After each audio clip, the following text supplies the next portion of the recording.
I would like to call to the stage our first keynote speaker, Mr. Sander Hoogendoorn.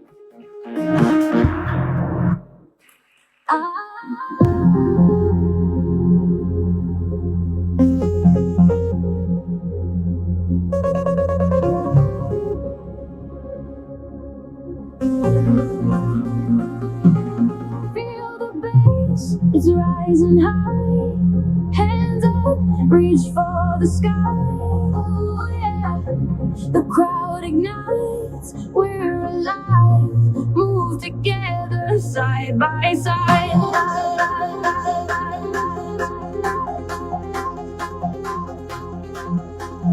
Pulses racing, can't stop now.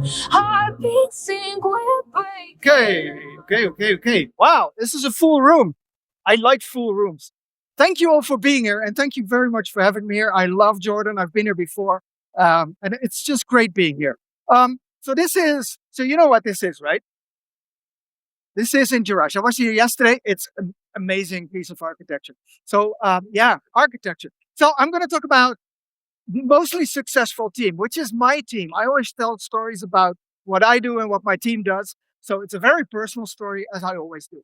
So let's have a look at it. So I said mostly successful because I was writing this talk, and we hadn't had an outage in quite a while. I work for an e-commerce company. And at the moment I was writing this talk, the original title was 7 Habits of a Successful Team. And then this happened.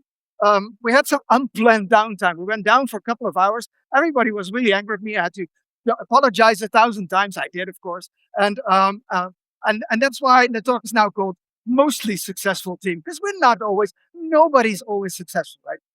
And then you're thinking, why does he talk about 7 habits? Well, that's because of this book, right? You've seen this book, probably, maybe you've read it.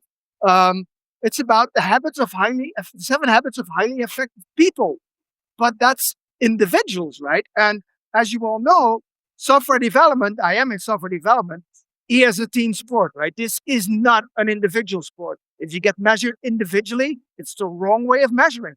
I'm going to tell that up front. So yeah, a team sport. So let me explain to you what the problem was that the company I work for has. So this is these are actually the CEO and the chief marketing officer of the company I work for. They said, "Can we be in your slide deck?" And yeah, sure. I'll show you a picture. Doesn't mean anything, but they're just nice people. So it's an e-commerce company. Now this e-commerce company started 20 years ago. To be honest, 20 years ago, exactly on this date, with a single deal on a single web page and an Excel spreadsheet to manage that. And that was fine, right? And then what happened? Something like this happened. I took this picture in Laos a couple of weeks ago, but it's similar problem. So they started off with having a website, and then they started building a mobile app, and then started doing forums on WordPress, and they created a blog also on WordPress. And then they realized over time that they were going to need different systems to manage that they were doing. So they added a CMS system, they added an ERP system, and they added a data warehouse, and they added a product information system, all written in different technologies. It was all coming from open source, written in different stacks, in different languages, with different types of databases. And the team wasn't that big, right? So every time something needs to be added, they just added it to the system that they could maintain at that point in time. As a result, for instance, the 2.3 million user accounts were in the CMS, which is probably not the best place to keep your user accounts, right? You shouldn't do that. And then they started doing microservices in Python, so another stack on top of that. And they realized that they needed to put it in a cloud, so they put it in every cloud. We're currently running on GCP. We're happy with that. And the backups run in Azure for some reason. I don't know why. And then they needed to connect to all sorts of external parties like marketing parties and payment providers and analytics stuff and GA4 and whatever there is, right? And so it connected everywhere. As a result, what happened over time is that the data got spread all over the landscape. And you know what happens if you spread the data out over the landscape? You need to sync everything. So whatever mechanism you can come up with, we've used it. It's there, right? Ranging from people exporting stuff in CSVs, importing it in another system in a CSV, an enterprise service bus, MuleSoft. We have everything you can think of. It's all there. And as a result, we came to the point that my team, and I wasn't there yet, but my team started to do more and more of the red work, keeping the platform alive, just keeping it alive, and not having any time to innovate. And that is exactly where it goes wrong, because we're e-commerce, right? In e-commerce, stuff changes every day, right? There's every day that there's new partners, that there's new things you need to take into account of, new regulations, new laws, whatever, come up with new products. So you need to stay on top of it. And they couldn't.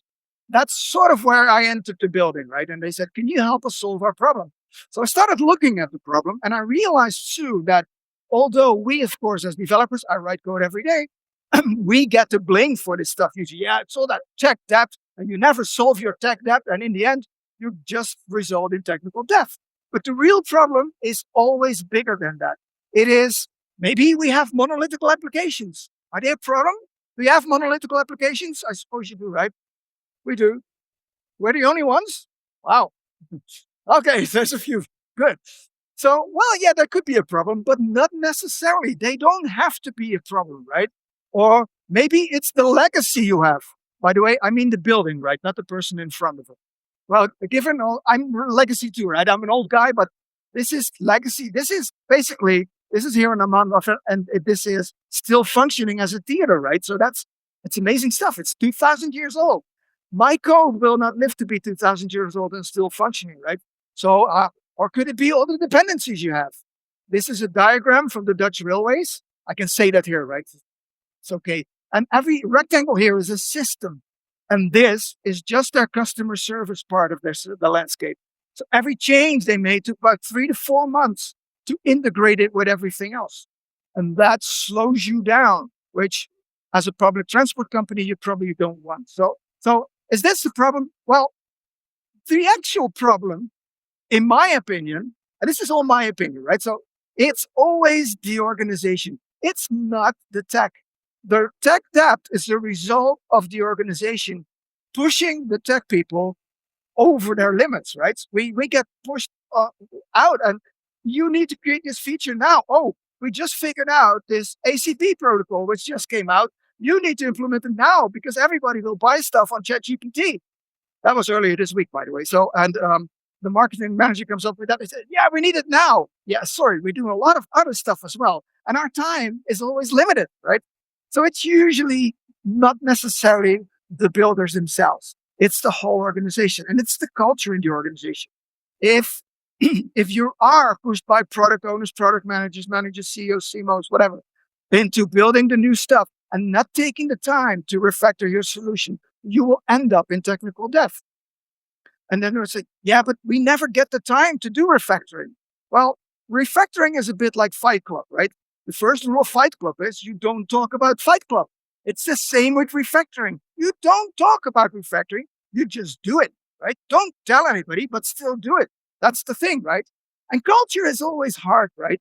I was in a discussion on LinkedIn with people, and somebody said, he's wearing a suit, right? So anonymized him, a developer, a C++ developer in a suit. Somehow that strikes me as odd, but he says allowing less experienced devs to receive feedback later is a better approach than pulling senior resources away from critical high priority work. I'm not sure what he means by senior resources, but I'm quite sure it's not computers. It's probably people, but this is not right because it doesn't it doesn't put your junior people in a position that they can learn. Yeah, later, but later never happens in our business, right? That's the problem because there's always change. And the question is, what do? You recognize this, right? This is from Finding Nemo. They escaped the fish tank, brilliant idea, by putting themselves in plastic bags and water. Then they end up in the sea and they were like, now what do we do? So that's the thing, right? Good point to introduce myself. This is me. Actually, I'm wearing the same t-shirt. I'm a developer, right? I only have one t-shirt, so it's it's a coincidence. Don't worry. I have another t-shirt. And so I'm a single independent dad. I speak a bit, I write a bit. I do CTO roles. I usually solve problems both ways, from the strategy and from the code end, because I love to code every day. I've written code since 1978. And they were like, ooh, you're that old? Yes, I'm that old, actually. So I'm currently the CTO for this e-commerce company active in Europe called iBOOD. And that's me. And to prove to you that I'm a programmer, this is my name. And I'm actually double object oriented. There's not much I can do about this stuff, right? It's also, it gets worse. I live in Amsterdam. I live in the Java street. This is not a joke. This is true, right? So, and to close it up, I do a little bit of open source. So this is our open source framework in TypeScript for doing microservices. So yes. So what happens next? Well, as I said, I always tell stories from what I do in everyday life. I don't go around explaining people's frameworks that I didn't build. It's just the stuff that we do. And it might work for you as well. It might not, right? So it's fine if you don't agree with it. We can have discussions for the rest of the day. And I'll be around for the rest of the day, of course. So yeah, 7 habits of a mostly successful team. So what are those 7 habits? Well, I'll show you. Actually, I came up with a title, and then I put the deck in of one of my previous slides, and I asked ChatGPT, could you come up with 7 habits? It's the way we work these days, right? And it was actually quite nice. So I thought, you know what, I'll make the talk fit those 7 habits. So we tried and we learned to prioritize in a very pragmatic way. And you're thinking, oh, they might do Scrum. We don't. And then we said, we need to kill complexity as soon as it comes up. Because complexity is our biggest enemy in this industry, right? We all know that, right? And then we need to own the work. That means we as the team, and these are people from my team, most pictures are people from my team, is that we need to do the work. We need to take the responsibility. We need to feel that responsibility. Also, we need to be given that responsibility, meaning allow us to do our work in the way we see fit. I see a lot of companies where managers interfere with how we do stuff. I don't pretty much appreciate that. So what's the other 3 or other 4? We communicate all the time, right? In an industry where we move to remote working and hybrid working, it becomes less obvious, but we try to work together as much as possible. I'll show you how we do that. And then we work in something called Microteams. I started doing that 12 years ago, and it still works. Deliver value continuously and have fun. Because that is basically what keeps us alive. And explain later why that is the things that keep us alive. So let's start by prioritizing. Now, the biggest problem we have is we are a team of 13 people in my company. You're like, what? Only 13 people? How come you're coming to tell us how it should work? I don't. I just show you what it does for my team, right? So the first question is, how do we decide what to work on? Because if you're a team of 13 people building an e-commerce platform, fully equipped e-commerce platform in the cloud, microservices, et cetera, you're like, wow, that's a fairly small team, right? Shouldn't you have like 200 people? And I'm like, no, I want to do this for 13. Meaning we have to make very rigorous choices in what we work on. And because most of the questions we get from the business, we cannot answer that. We don't have enough people for that. And I don't want more people because it keeps us lean. And it also keeps us from doing stuff that we otherwise don't really want to do. We get a lot of questions from the business, like, could you do this little thing here, this little thing? Could you change this order a little bit? Could you do that? Could you make another sort order in it? We don't want to spend our time on that. Well, we do a little bit, but that's it. So here's how we decided to work. First of all, it helps to have a clear purpose. Now, e-commerce is, it's commerce, right? So that's the thing, right? And the thing is, if you have a reason to do stuff, if you want to contribute to something good, whether that's environmental causes or whether it's just helping this company move forward, it helps to have that purpose. So we decided to look into that. And we had a lot of sessions with the people in the company and the management team about what actually is our purpose. And given this is a commercial company, we came up with a bunch of sentences that sort of help describe where we wanted to go and where we are going. And that helps us in tech to actually do the things that are really vital to the company. I'll give you some examples. It says we will be Europe's leading deal site. We're not. I don't know if there is any, but we're only active in 6 countries, so we're not leading. So that gives us time to expand to other countries.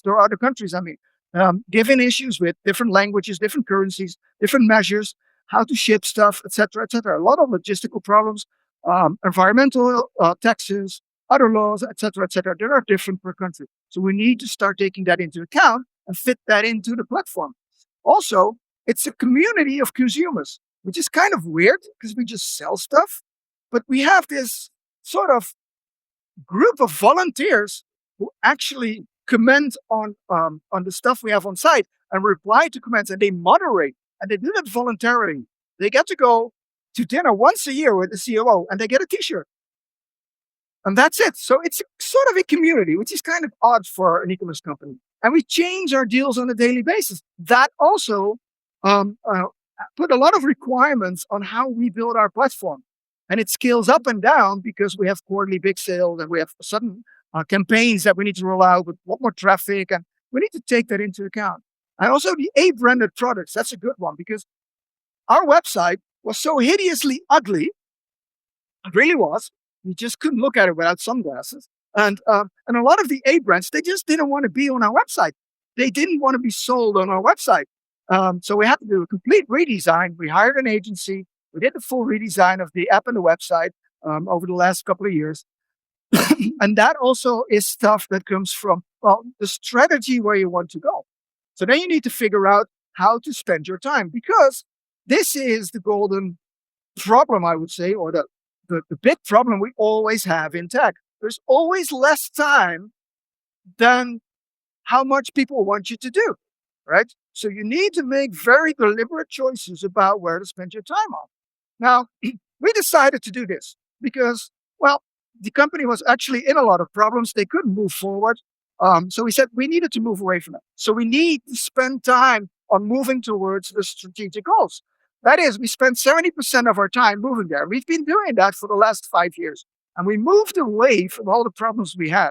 And we're not in a golden situation now, but we're doing a lot better.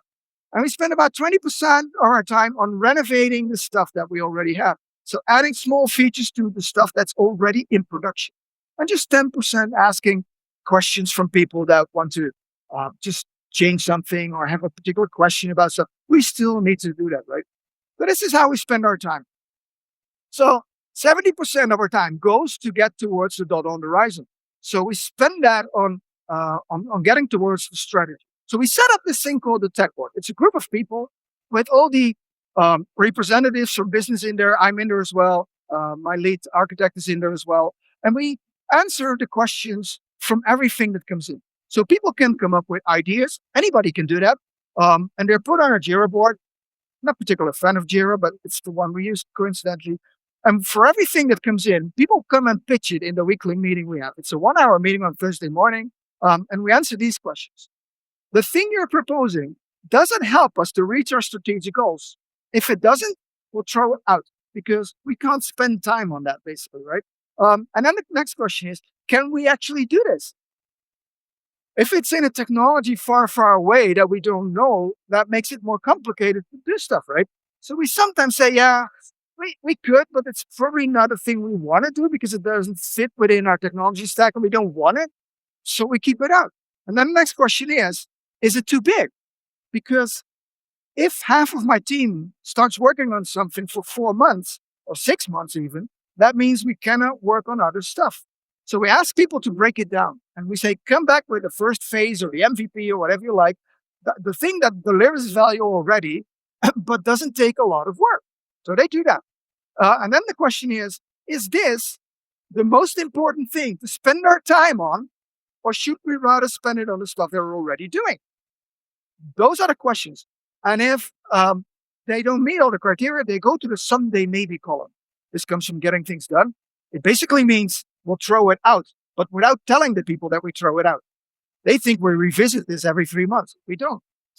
It's like, don't tell anybody, right? So yeah, that's what we do. So here's the example. This is the Jira board. I took a screenshot earlier this week. So these are the big strategic items. So we're now basically working on supplier onboarding. We are automating that process, giving a lot more data. We're building a new mobile app.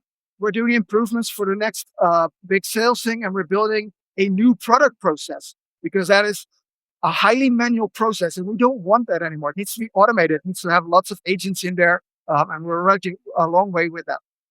So what's the next step? So the next step is the 20% on small features. That again goes into a Jira board. This is much fuller. This is stuff that we spend at most 2 days on. So people can propose small changes to existing systems and they put them up here and they vote for it. They have a weekly meeting on Monday and they vote for it. And we might pick up this stuff. And I say might pick up this stuff. I'll talk about that a bit later. And then the third thing is, we need to keep the lights on, right? So that means there's a Slack channel, and this is a screenshot from the Slack channel, and people just ask stuff. And whenever the people in my team have the time to do it, they'll pick it up. And when it's done, they'll actually put a checkbox next to the thing, say, oh, this is done, next thing.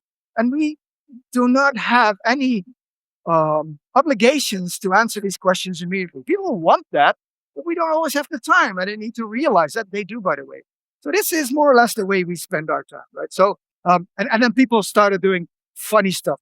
It's a company that has a sense of humor. Like Jörg says, the like button on the right side looks a bit lost and lonely to me. It does, actually. So somebody else came in, he said, well, I just draw another button next to it, so it's not lonely anymore. That doesn't solve the problem, but it's nice. So what's number two? So number two is to get rid of complexity as soon as you can. So complexity always kills us. That's a big problem. And the question is, how do you get rid of it? Well, in our situation, we need to take care of that we are continuously renovating, continuously moving forward. But at the same time, we need to keep the shop open, right? You cannot, as an e-commerce company, say, oh, we'll close down for half a year, rebuild everything, and come back gloriously. Because nobody knows you anymore after that. You have to start all over again, right? You lose a lot of market share. So the only way to do that is to renovate, but meanwhile, keep everything open. Now, there's only one thing you can do if you're in situations like this. And I'm pretty sure that most of us will be in similar situations. Whether you're in e-commerce or not, it doesn't really matter, right? It's always the case that everything needs to stay working while you are innovating. Now, the thing to do is to take tiny, tiny steps. I actually shouldn't say small. I should say tiny. If you think you're taking small steps, they're still probably too big, right? Break them down as tiny as possible. And I'll show you a bit later how tiny you can do that, or how tiny we do that, actually. So here's the thing, right?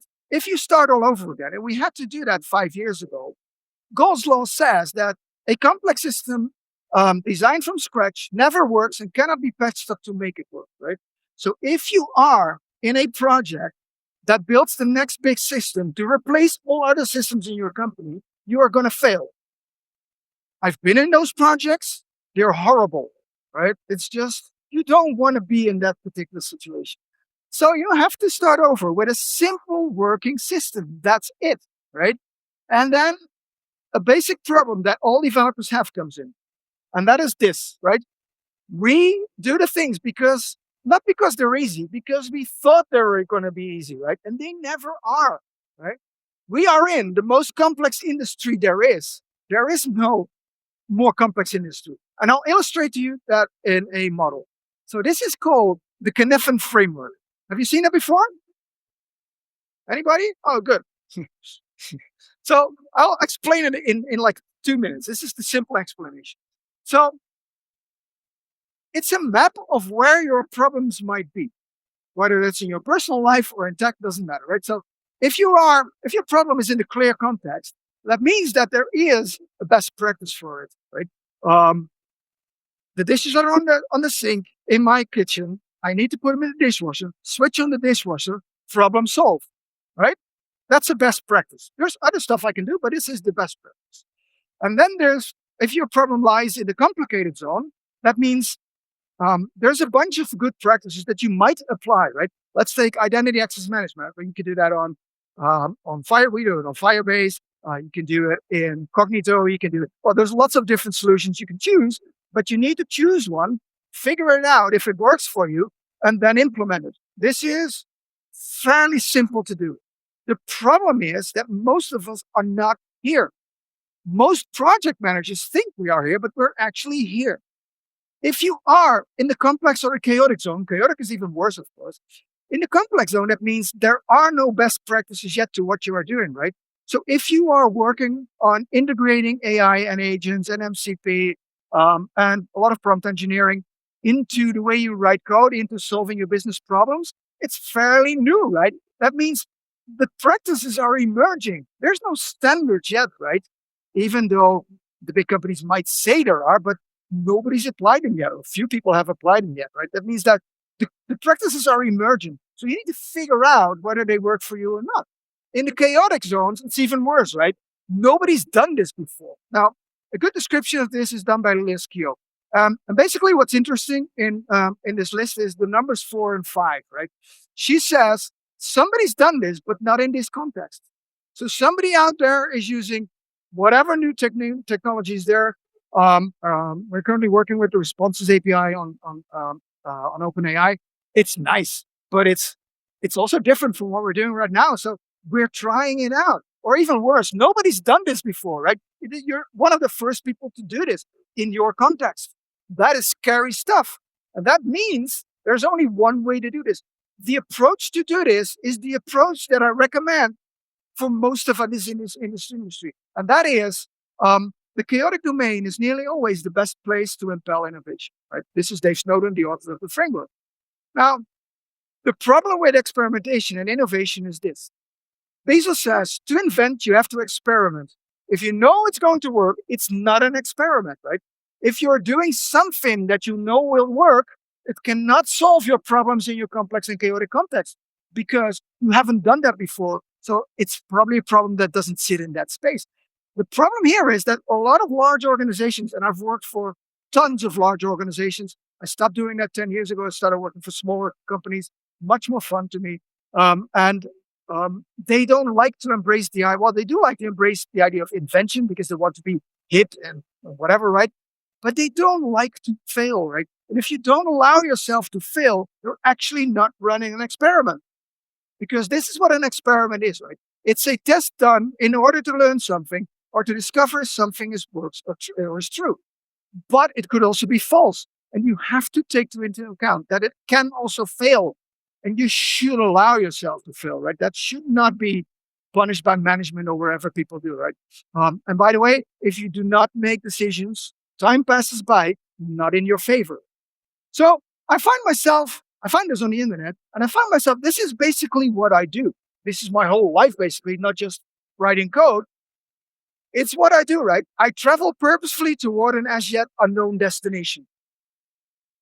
And that is, I think, what most people in this industry are doing. And that is what we need to figure out how to do that.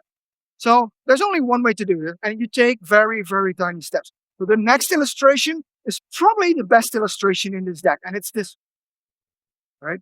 This is exactly why you need to take small steps and why you need to take them as small as possible. And again, if you think you're already small, you can make it even smaller.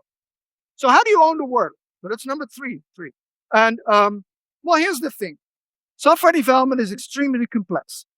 I think Edgar Dijkstra was the one to describe it best. He says, the programmer has to be able to think in terms of conceptual hierarchies that are much deeper than a single mind ever needed to face before. So to give you an example, this is the tech stack of one of the companies I worked for in the last 10 years, right? You know what happened to them? They went out of business. I don't find that hard to explain, right? This is not something you can maintain. They had 30 people on staff. They couldn't maintain this. It just went over the edge and it exploded, basically.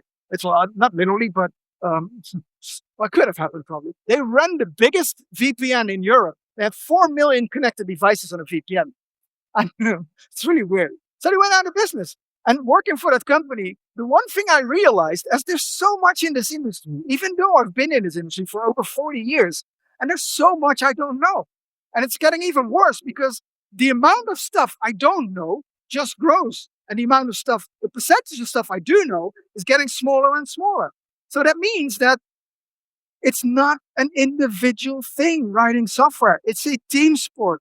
The smallest unit of ownership should be the team, not a person. If you still have personal code ownership, you're moving in the wrong direction, right? So stop doing that.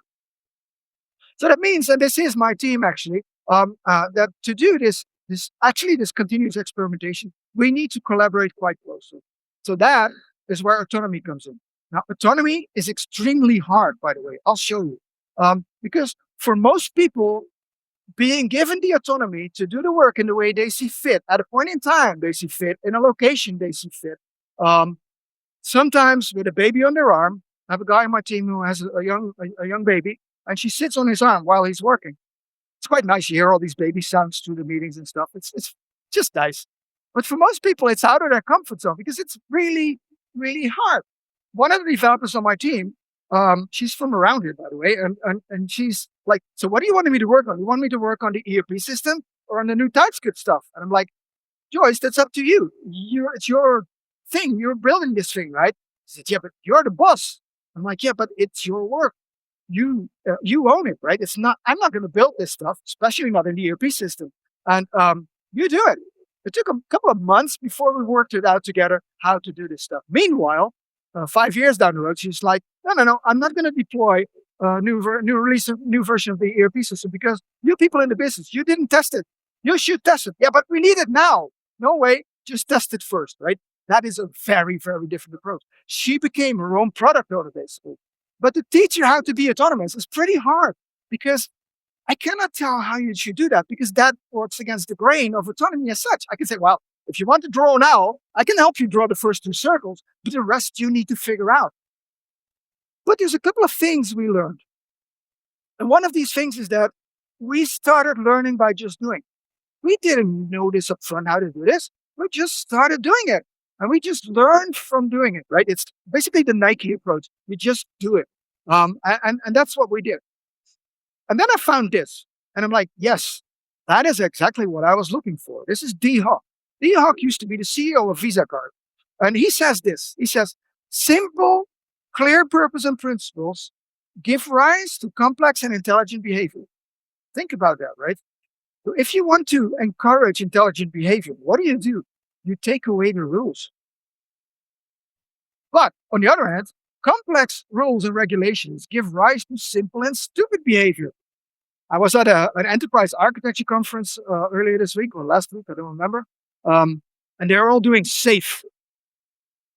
And I'm like, but this is why SAFe fails, right? Because there's a lot of complex rules and regulations.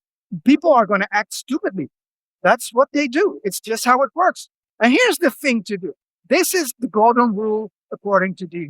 Simplify to amplify. You take away the rules. That's the thing. And you're like, well, why is this crossroads on this slide? Well, it's a crossroads near where I live in Amsterdam. And the city council at one point decided to take away the traffic lights.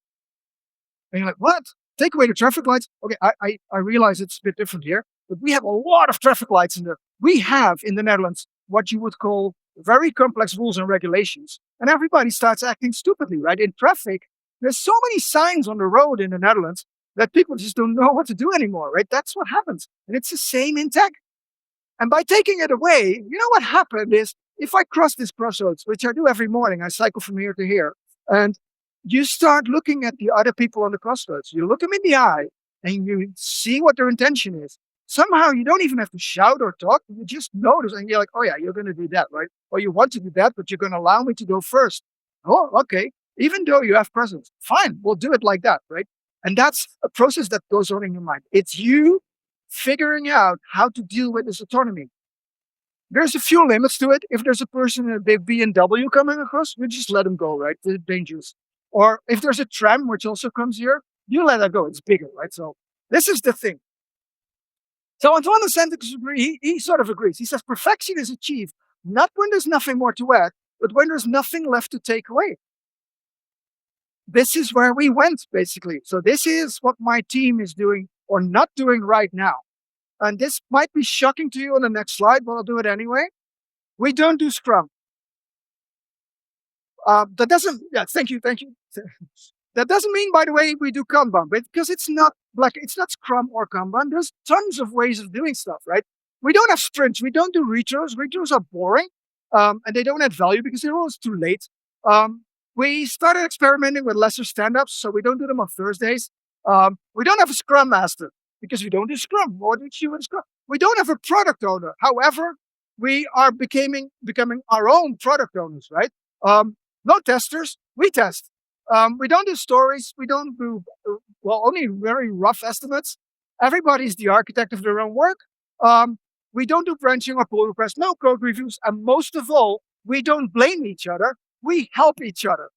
And that is such a great way to work for us, right? It works for us. I'm not saying it works for everybody.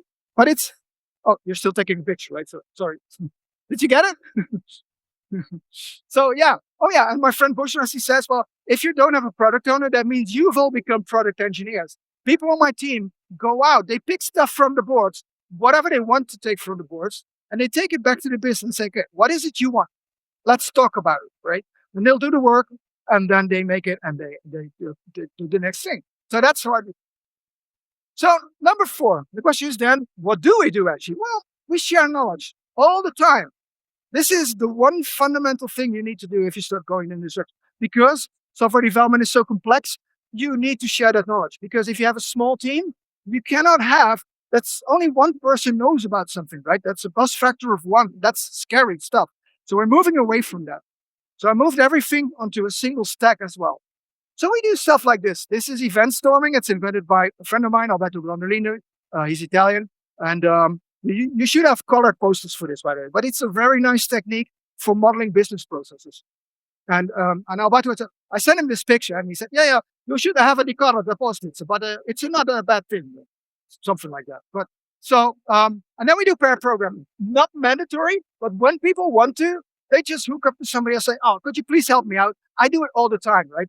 This person here, the guy on my team, Eugene, he doesn't want to sit next to me anymore because he said, you ask too many questions. I'm like, okay, I'll sit with somebody else. Now I'm sort of harassing somebody else, right?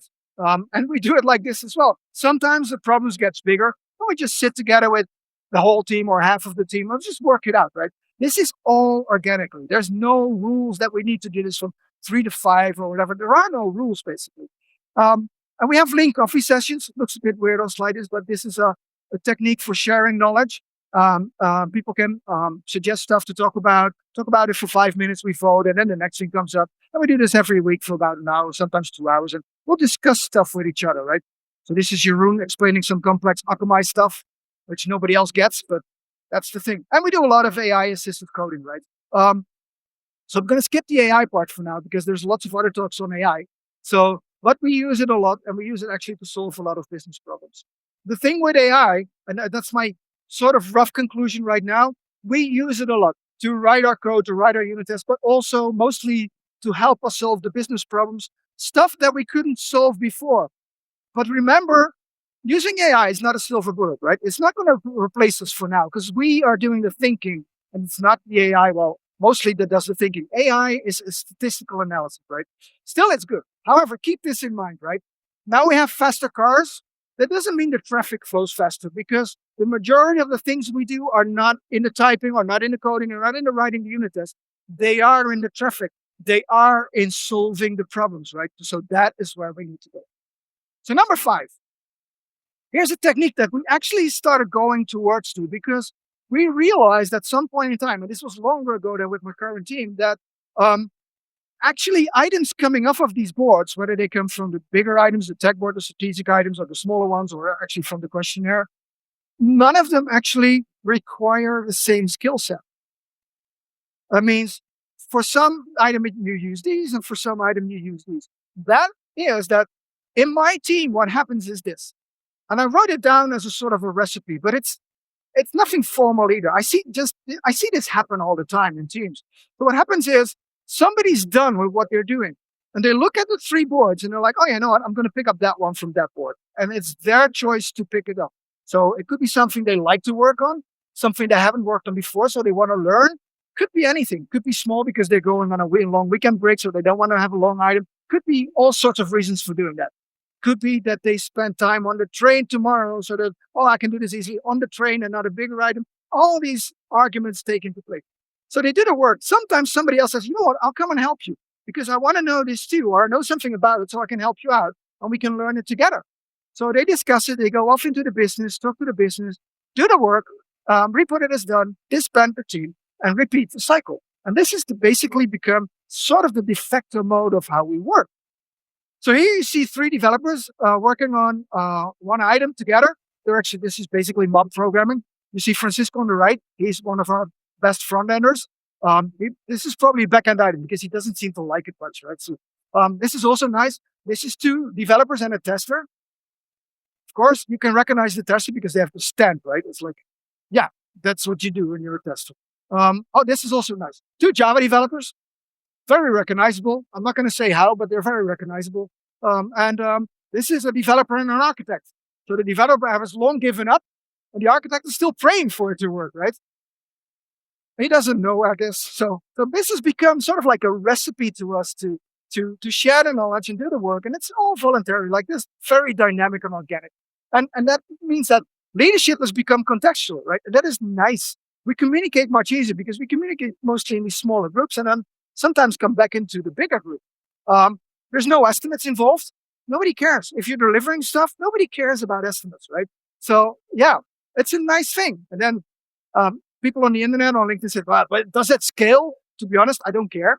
I've seen it scale, but yeah, it's not for me to decide on that. So ING picked it up. They're now calling it micro squads.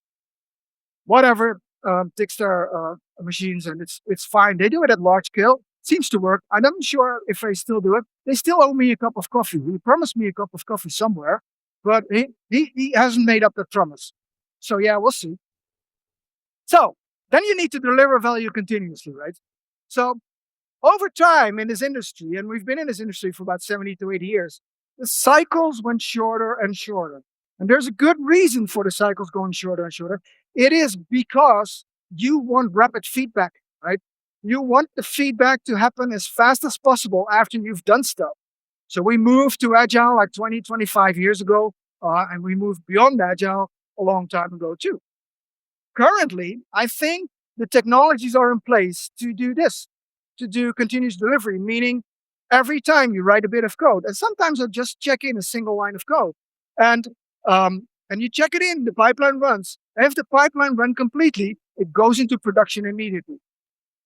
That is a direction we probably are all going towards, slowly or faster. We're on the end already. And the thing is, if you do this, you can just drop sprints, because sprints don't add value in a world where you deliver to production 50 to 80 times per day, which is what my team is doing, right?